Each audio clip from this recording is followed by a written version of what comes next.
बदतमीज बहू।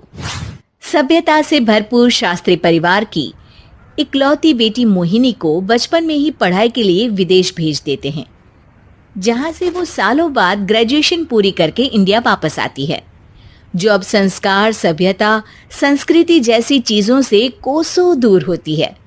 एक सुबह मोहिनी शॉर्ट ड्रेस पहने, कानों में हेडफोन लगाए जोर जोर से इंग्लिश गाने गाती हुई घर में घूम रही होती है।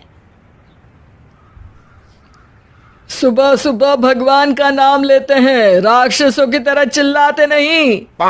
पॉप्स, आपको अच्छे गाने की बिल्कुल समझ नहीं है, so take a chill pill. अरे मोहिनी, पापा से ऐसे बात करते हैं क्या? सारी तमीज भूल गई हो। ओह मॉम प्लीज, इतनी बड़ी भी कोई बात नहीं हुई, सो डोंट ओवर रिएक्ट। ऐसे ही दिन बीतते हैं जिसमें मोहिनी के तौर तरीके, रहने और बात करने का ढंग उसकी मम्मी पापा को परेशान करने लगा। भला कोई मानेगा कि ये मेरी बेटी है? रीति रिवाज और संस्कारों से तो इसका दूर दूर तक कोई नाता नहीं, और अब तो लगता भी नहीं कि कभी होगा। अरे ऐसे कैसे नहीं होगा? लड़कियां सारे नखरे अपने माँ बाप को ही दिखाती है। ससुराल जाकर उन्हें सब कुछ करना भी पड़ता है और मानना भी। पत्नी की बात शास्त्री जी समझ जाते हैं और कुछ ही दिनों में अपने से भी ज्यादा धार्मिक परिवार में निखिल के साथ मोहिनी का रिश्ता पक्का कर देते हैं। रिश्ता तो पक्का कर दिया, पर यहाँ मोहिनी को कैसे मनाएंगे? शादी ब्याह के मामले में आटे में नमक जितना झूठ तो चलता है जी। इसी तरह एक के बाद एक तिकड़म लगाते हुए दोनों मिलकर मोहिनी को शादी के लिए तैयार कर लेते हैं। और मोहिनी निखिल की शादी है, जिसके अगले दिन से ही मोहिनी दोबारा अपने पूरे अवतार में शॉर्ट ड्रेस पहनकर घर में घूमने लगती है। बहू को ऐसे देख सास की आंखें फटी की फटी रह जाती हैं। अरे ये क्या बेशर्मी है, हमारे घर की लड़कियां जींस तक नहीं पहनती और तुम बहू होकर इतने छोटे कपड़े पहनकर पूरे घर में घूम रही हो। सीरियसली मॉम, प्लीज आप अपनी इस 80 के दशक वाली सोच में मुझे इंक्लूड मत करो। हाय तौबा, एक तो बेशर्मी दिखाती है, ऊपर से सास के साथ जुबान भी लड़ाती है। अरे जल्दी कपड़े बदल कर आ, घर की पहली आरती तुम्हें ही करनी है। इतनी देर में निखिल भी वहां आ जाता है। माँ, पापा आने वाले हैं, पूजा का सारा सामान तैयार है ना? ये पूजा हमेशा मेरे बॉयफ्रेंड्स के पीछे पड़ी रहती थी और अब हस्बैंड के पीछे भी आ गई। मोहिनी की बातें सुन सास तो अपना सिर पकड़ लेती है, लेकिन निखिल किसी न किसी तरह उसे पूजा के लिए कन्विंस करके कपड़े चेंज करने के लिए भेज देता है, जिस पर पूजा खत्म होने के बाद वो एक बार फिर अपनी शॉर्ट ड्रेस में आ जाती है। बहू, ये क्या तरीका है? संस्कार नाम की कोई चीज है या नहीं? नहीं ससुर जी, संस्कार मेरा दूसरा बॉयफ्रेंड था, अब तो मेरा उससे कोई कांटेक्ट नहीं है।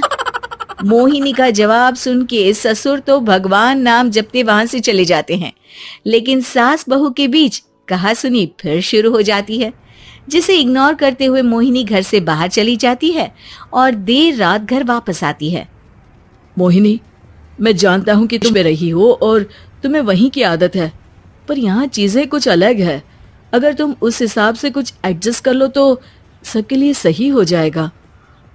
I am not in a lecture mood. Good night.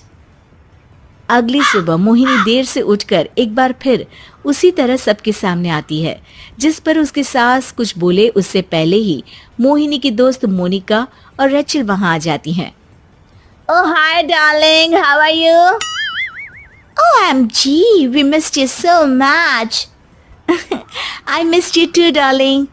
Ram Ram, इन्होंने तो तुमसे भी छोटे कपड़े पहने हैं। अरे तुम लोगों के अंदर कोई शर्म लिहाज बाकी भी है या सब बेच खाई? मोहिनी, तुम्हारी मेड कुछ ज्यादा नहीं बोलती?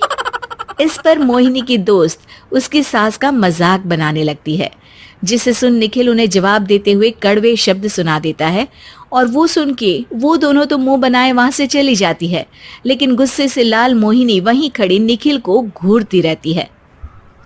घूर क्या रही हो? तुमसे शादी की ये सोचकर कि विदेश में पढ़ी लिखी हो, घर में कोई पॉजिटिव चेंज लाओगी।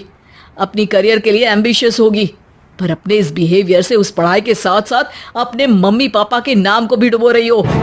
अगर तुम्हें ऐसे ही हाल रखना है तो यहाँ रहने की कोई जरूरत नहीं है।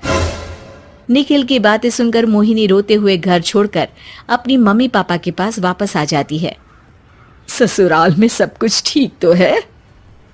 वो अपने आप को समझते क्या है? मोहिनी पर चिल्ला रहे हैं? मैं क्यों उसके इशारों पर चलूं?